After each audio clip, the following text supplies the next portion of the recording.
Desde los estudios de NTC, la red independiente presenta Noticias 1. Aquí está, esta es la imagen del día, la espera en la avenida Boyacá, en la que estaba programado a las 10 de la mañana el desfile del Día de la Independencia. La marcha se inició con 2 horas de retraso, luego de que retiraran de la tarima principal la silla del presidente y que luego fue instalada de afán cuando él arribó 2 horas y cuarto después de la hora programada. Pero que también abandonó antes de que terminara porque en el Capitolio también había impaciencia por su retraso. De esta historia hablaremos hoy. En Noticias 1 de esta noche, Petro pidió perdón por contratar a Olmedo López. Dijo que su gobierno ha salvado el turismo y el campo y anunció que la reforma a la salud volverá a la nueva legislatura. No se hace paz dándole dinero a los delincuentes, dijo senador Luna en su intervención de respuesta. El director de tecnología de la presidencia dice que, aunque se hayan perdido las memorias, puso a disposición de la Fiscalía todos los correos electrónicos de los involucrados. Y en Top Secret, de ídolo de la selección, a Volardo para las pilatunas equinas de Álvaro Uribe. Y en los deportes, Gerson Caucha.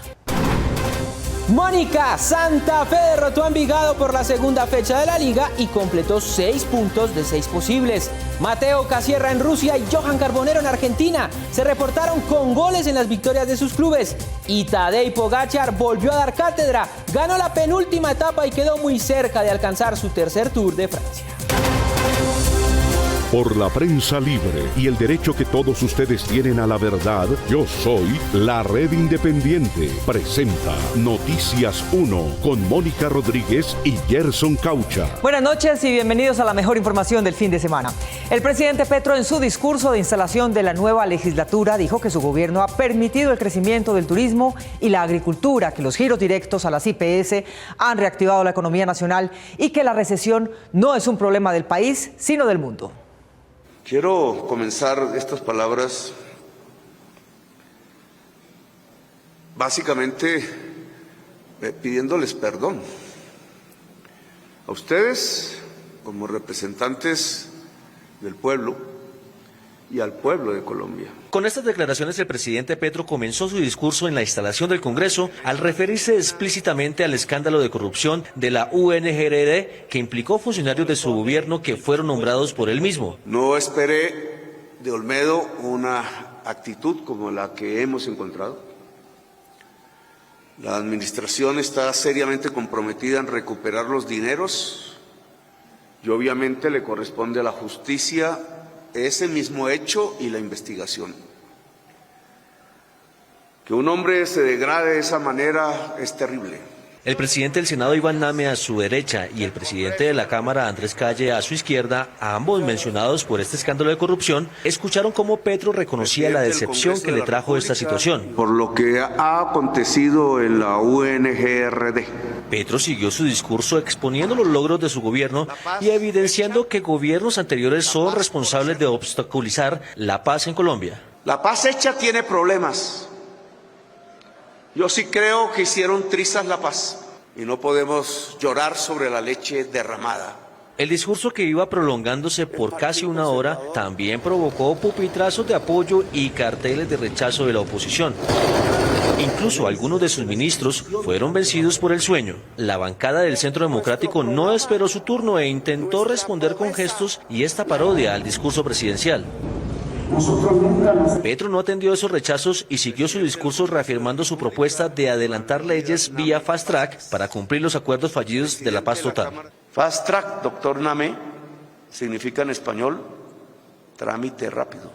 No estoy hablando más sino de trámite rápido, lo cual implica acuerdos políticos. Finalmente, Petro advirtió que habrá nuevos consensos políticos y por ello presentará nuevamente la reforma a la salud y normas que fortalezcan la reforma agraria. Muy bien, y a esta hora en la Cámara de Representantes se está dando una discusión entre el gobierno y la oposición con motivo de la elección del o la presidenta de esa corporación. Allí se encuentra Gustavo Monge. Gustavo, muy buenas noches. Mónica, buenas noches. Así es, una discusión muy importante tiene lugar en este momento aquí en el Salón Elíptico de la Cámara de Representantes. Importante sobre todo para el gobierno nacional, porque de la elección de esta presidencia depende pues el trámite veloz, ágil, que puedan tener las reformas que radique el gobierno en esta nueva legislatura, o también los proyectos que se vienen discutiendo, como el caso de la reforma laboral, que ya pasó primer debate y está para segundo debate aquí en plenaria de Cámara.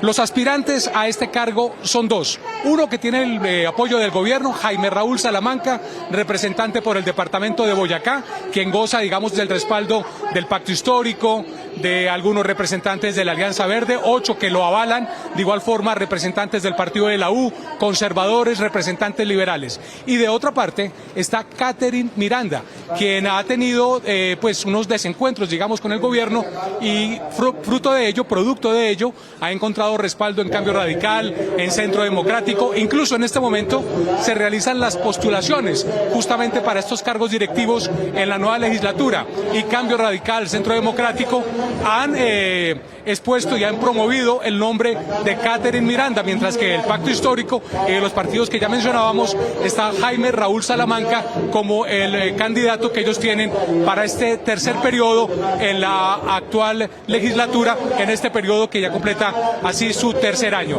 Esta es la información que se puede aquí manifestar desde la Cámara de Representantes, Salón Elíptico. Estamos pendientes de esta elección para conocer finalmente quién es elegido como presidente de la Cámara de Representantes, que será del partido Alianza Verde. Esa es la información. Perfecto, Gustavo, estaremos muy atentos a esta elección. Mientras tanto, vamos al Senado, porque allí la presidencia estaba definida desde enero pasado. Sería para Efraín Cepeda, del Partido Conservador, que en teoría deberá ser elegido sin mayor debate. Miguel Ángel Peñaranda, muy buenas noches.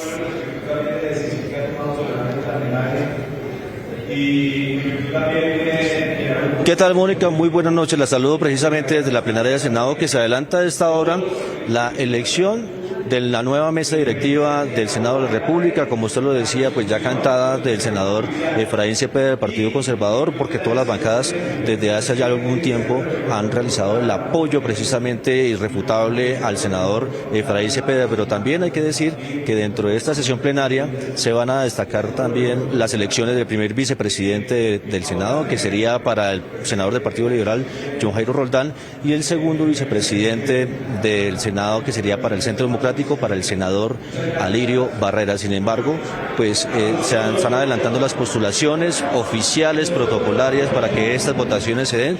Una vez se realicen las intervenciones de los senadores, cada uno va a pasar a depositar su voto en las urnas que ya están dispuestas en la mesa directiva del Senado de la República, para conocer oficialmente los nombres de esta nueva mesa directiva, donde también se esperan unas palabras del nuevo presidente del Senado, Efraín Cepeda, que indudablemente tendrá retos importantes frente a las iniciativas del gobierno Petro y también de las iniciativas de la denominada oposición al gobierno Petro, que han proclamado y han reclamado ante el Senado de la República un espacio mucho más grande para poder precisamente promover estas iniciativas. Hay que decir que en este proceso, en la plenaria, también se va a elegir al secretario general del Senado, que en este caso repetiría Gregorio Eljas, pero pues una vez se conozcan ya las votaciones y se conozca oficialmente precisamente los pronunciamientos de cada uno de los integrantes de la mesa directiva, pues se determinará cuál será la ruta de esta nueva legislatura que comienza hoy 20 de julio. Estaremos muy pendientes, Mónica, precisamente de estos resultados, y estaremos informando cómo va a terminar esta plenaria en el Senado de la República. Perfecto, Miguel, muchísimas gracias. Estaremos muy atentos. El desfile militar del Día de la Independencia se inició tarde por cuenta del retraso del presidente de la República, pero sin él, porque además se pensó que finalmente no iría. Unos 50.000 asistentes también se desesperaron y pidieron a gritos respeto por los uniformados, pero él llegó y se fue antes de que el desfile terminara. El desfile militar para conmemorar los 214 años del Grito de Independencia, que suele iniciar a las 10 de la mañana en Bogotá, empezó a las 12:07 del mediodía.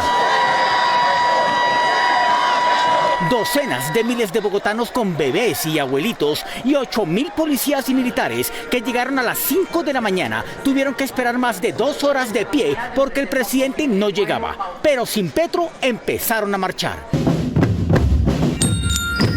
El desfile fue más austero que los de años anteriores. Inició con una representación de los batallones Rifles, Vencedores y Vargas, que participaron en las batallas de independencia, y continuó con el saludo de los veteranos.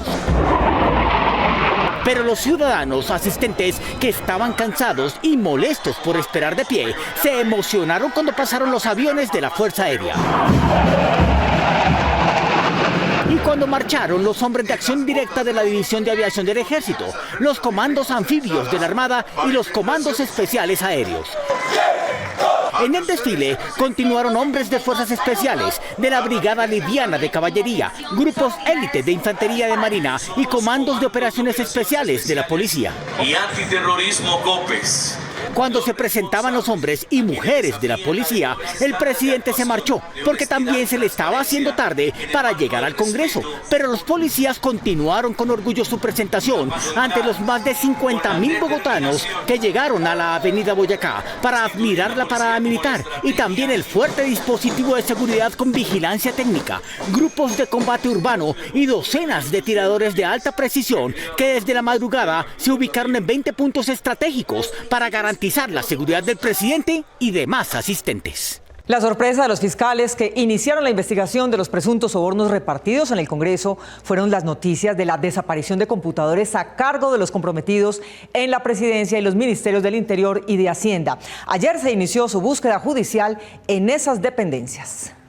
La Fiscalía Delegada ante la Corte Suprema de Justicia junto a la DIJÍN de la Policía durante 5 horas inspeccionaron oficinas del Departamento Administrativo de la Presidencia, los Ministerios del Interior y de Hacienda, Función Pública y a la Consejería para las Regiones, realizando backup de los equipos de las entidades en busca de los archivos digitales que se han reportado perdidos en la investigación del fraude de la Unidad Nacional de Gestión de Riesgo de Desastres. La intervención. En el Ministerio del Interior se revisaron los computadores del despacho y de la sede en general. Olmedo López ha señalado al exministro Velasco de tener interés en los contratos de la unidad, especialmente en uno con Supergas de Nariño, por más de 1.000 millones de pesos. Sin embargo, este asegura que el contrato referido era para garantizar la atención en medio del derrumbe en Rosas Cauca en enero de 2023. Contundencia. En el DAPRE se solicitó backup de los computadores. Igualmente, y esta entidad informó que la presidencia le dio instrucción a Control Interno, Disciplinario y a la Oficina de Sistemas de realizar un respaldo de todos los equipos.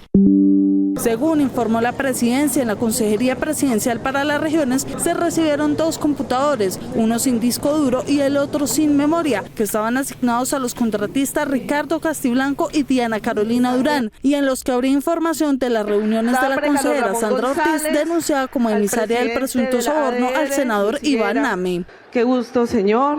Ayer se conoció que también se había perdido el computador de María Alejandra Benavides, ex asesora del ministro de Hacienda Ricardo Bonilla. Ella fue señalada por Olmedo López de contactar a los congresistas de la sección tercera para que avalaran la disponibilidad presupuestal para el año 2024.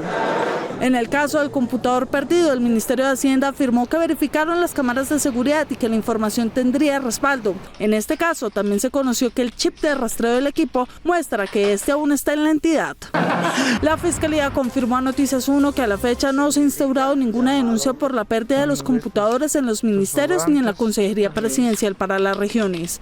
A su vez, Gustavo Moreno solicitó a la Fiscalía que proteja las pruebas, pues estas pérdidas podrían configurarse como ocultamiento, alteración o destrucción de elementos probatorios, así como una obstrucción a la justicia, por lo que pidió que se investigue a Sandra Ortiz, quien ya está siendo indagada. El jefe de informática de la presidencia, René Guarín, cuyo computador también quedó en custodia de la Fiscalía, dijo que las memorias de los discos duros son recuperables y que puso a disposición de la Fiscalía los correos de los involucrados que podrían permitirle a los investigadores hacer el recorrido de los negocios cuestionados. En tales diligencias, la DIJÍN y la Fiscalía se llevaron los computadores que usaron el exministro Luis Fernando Velasco, la exconsejera para las regiones Sandra Ortiz y el director de la Oficina de Tecnologías y Sistemas de la Información de la Presidencia, René Guarín. Pues en Presidencia estamos abiertos a todo lo que quieran mirar de nuestra infraestructura, que incluye, por supuesto, los correos electrónicos que albergamos en servidores. Minutos antes de que las autoridades se llevaran el computador de René Guarín, el funcionario le dijo a Noticias 1 que la presidencia ponía a disposición de la Fiscalía una importante fuente de información, los correos electrónicos corporativos de todo el personal de la presidencia, que permitirían elaborar un mapa de informática forense muy valioso para la investigación. En la presidencia de la República, cada contratista o cada funcionario tiene o tenemos una cuenta de correo electrónico corporativa que usamos para todos los propósitos de nuestra gestión.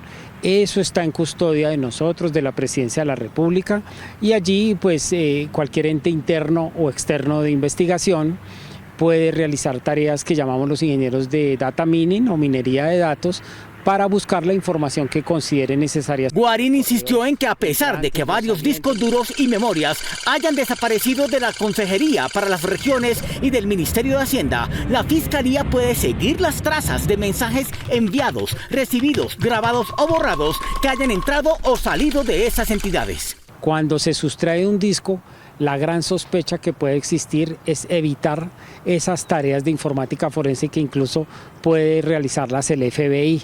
Colombia le puede pedir al FBI que analice un disco duro que fue formateado 2, 3, 4 veces y la información finalmente termina apareciendo, así hayan técnicas de borrado seguro. Marín agregó que en los correos electrónicos que la presidencia pone a disposición de los investigadores hay también archivos de mensajes de gobiernos anteriores. Hay información incluso antigua, porque algunos entes de investigación nos han pedido correos electrónicos de gobiernos anteriores. El funcionario dijo además que la directora del Departamento Administrativo de la Presidencia, Laura Saravia, ya había ordenado investigaciones de control interno para establecer la verdad de esas denuncias. Los gremios de la producción temen que detrás de las medidas económicas que el presidente Petro propone para reactivar la economía nacional contengan también nuevos impuestos o medidas que puedan afectar la confianza de los inversionistas. Tras el anuncio del gobierno de radicar en esta legislatura un paquete de medidas de reactivación junto con una ley de financiamiento para buscar los recursos que garanticen el nivel de inversión en el 2025, los gremios de la producción advirtieron la posibilidad de que en estas reformas se creen nuevos impuestos que podrían generar incertidumbre en el sector empresarial. Los impuestos que tienen que ver con el comportamiento económico. En medio del actual panorama de polarización política y poco ambiente para que las reformas del gobierno prosperen en el Congreso, la austeridad en el gasto, según los empresarios, sería la salida más acertada. La mejor reforma tributaria o ley de financiamiento, o como lo queramos llamar, es austeridad del gasto y una inversión productiva. Eso es mucho más poderoso en este momento que entrar en un debate de una reforma, una ley de financiamiento que puede generar más incertidumbre. Las tributarias tienen ese inmenso problema, y es que normalmente son de alguna forma o contienen un caramelo que hace que a algunos sectores les parezca interesante que la tributaria se tramite, y luego detrás del caramelo vienen los dulces envenenados. Aunque hace unos días el gobierno les socializó a los gremios las medidas de reactivación, aún quedan más dudas que certezas de cómo será su implementación. Esta plan de reactivación, por supuesto, todavía quedan muchas incógnitas porque no tenemos claridad sobre los temas de financiamiento, los temas del uso de los recursos, de regalías, los proyectos y demás. Hay muchos signos de interrogación. Cuando se entran los detalles hay que entender exactamente qué es lo que se va a hacer. Y de hecho, yo diría que hay una gran preocupación en que se vaya a abrir la puerta de hacer una nueva reforma tributaria. Los gremios coinciden que además del plan de reactivación se deben destrabar los proyectos del sector minero energético que se encuentran frenados para ir aportando al crecimiento económico. Agilizar los permisos ambientales a través del ANLA y facilitar las consultas previas. Ahí se puede hacer un trabajo rápido. Hay que reactivar la actividad minera y petrolera, que por cierto ha sido la que ha mantenido la actividad económica. Para los gremios de la producción, aparte de un plan de choque para reactivar la economía, es importante generar confianza a los mercados y a los inversionistas. Lo que se tuvo que romper para darnos la independencia no era un gran lujo de su época, lo que indican los indicadores. El jarrón de girasoles de Van Gogh se vendió en $39.4 millones. El récord Guinness lo tiene este florero chino del pedido Shenlong, vendido en 31.5 millones. El más caro en la tienda de lujo Harrods de Londres es esta cerámica pintada a mano de 43.000 libras esterlinas. Y el más caro en el mercado digital en Colombia es este de caras eclécticas. Esto indica que los españoles no estaban bravos hace 214 años por el florero, sino por el detalle. Esto es lo que indican los indicadores.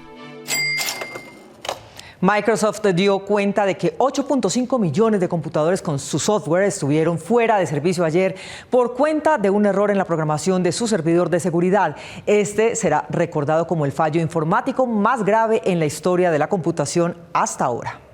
La aplicación CrowdStrike en los programas de seguridad de Windows provocó el mayor incidente de pantalla muerta conocido en la historia de las computadoras, que afectó a más de 8 millones de dispositivos que cuentan con sistema operativo de Microsoft en todo el mundo.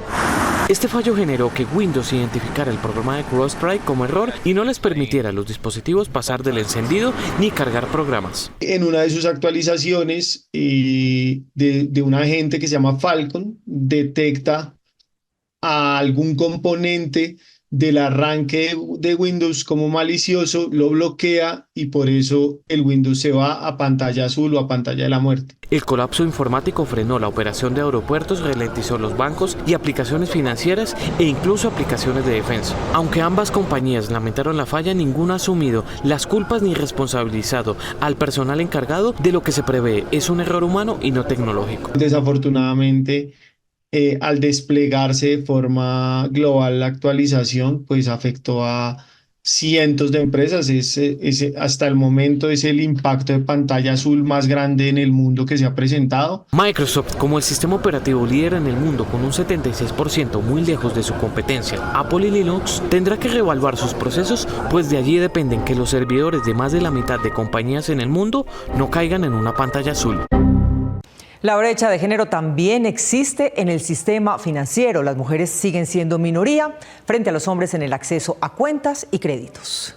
Las mujeres son más ahorrativas que los hombres. Las estadísticas del sistema bancario muestran que las mujeres son el 53% de los ahorradores frente al 47% de los hombres.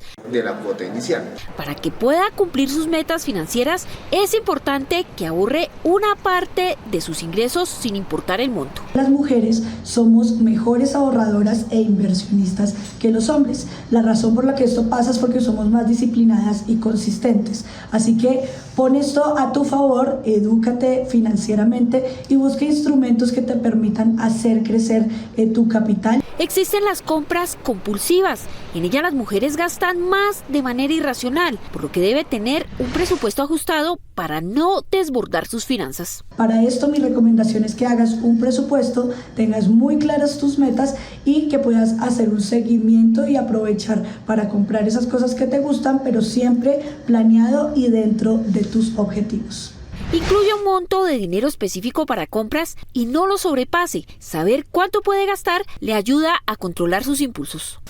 Hay alternativas de microcrédito a las que pueden acceder las poblaciones vulnerables, pues 1 de cada 4 créditos entre las personas más pobres es a esas organizaciones generalmente ilegales.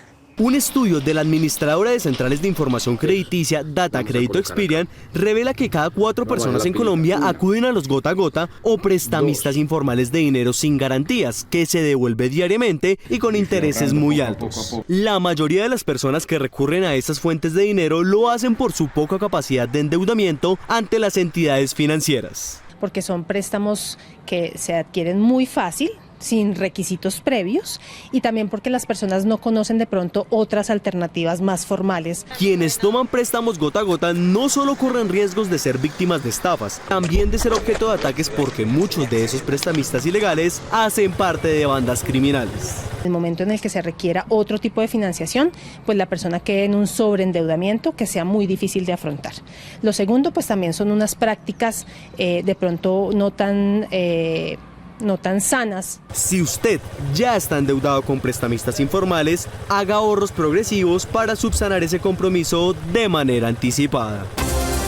Muy bien, comienza entonces una nueva legislatura y regresamos nuevamente a las plenarias de Cámara y Senado, donde en este momento se adelantan las votaciones para elegir a los presidentes de cada corporación. Miguel Ángel se encuentra en plenaria de Senado. ¿Qué está pasando a esta hora, Miguel?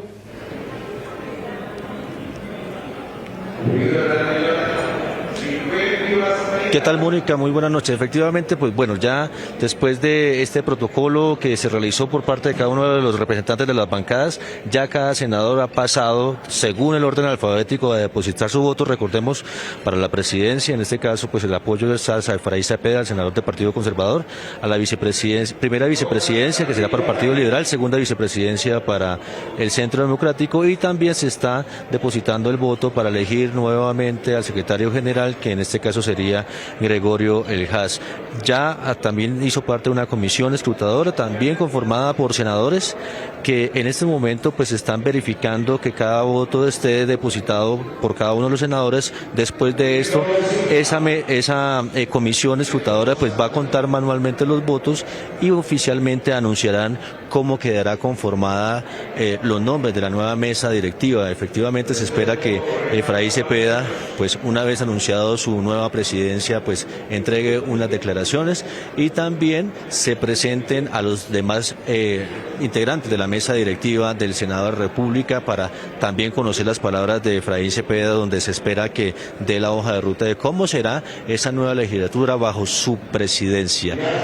Los senadores en este momento pues están ya terminando esta votación. Hay registrados electrónicamente 101, sin embargo, pues la asistencia pues para precisamente esta votación está completada. Como lo hemos dicho, pues una vez terminen estas votaciones se contarán y se anunciará la nueva mesa directiva. Estaremos muy pendientes precisamente de este anuncio para informarles a todos los televidentes de Noticias 1. Perfecto, Miguel, muchas gracias. Estaremos entonces pendientes de elecciones de Senado y de Cámara. Álvaro Uribe y Pacho Santos volvieron a la palestra hoy. El primero por sus gestos esclavistas y el segundo por querer infiltrarse en una manifestación de exmilitares. Llegó el momento de Top Secret, la vida secreta de los famosos.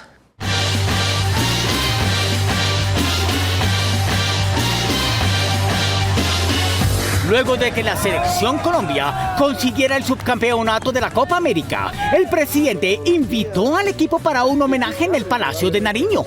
En minutos, el técnico Néstor Lorenzo le respondió que no, que el ánimo no estaba para celebraciones. Tenemos por qué celebrar. Pero ayer en la tarde, 3 de ellos, Juan Guillermo Cuadrado, Jefferson Lerma y Jerry Mina, estuvieron promoviendo sus negocios en Guatapé, Antioquia, y terminaron en Montería, en el latifundio que el expresidente Álvaro Uribe tuvo como casa cárcel. Y el defensor Jerry Mina recibió este homenaje del expresidente. Las redes estallaron para recordarle al expresidente los gestos racistas y clasistas que ha tenido a la hora de mostrar sus habilidades como chalán, utilizando a personas a su servicio como postes, reprochándole el daño causado a la dignidad del gran defensor de la Selección Colombia. La espera por el presidente en la avenida Boyacá fue eterna esta mañana.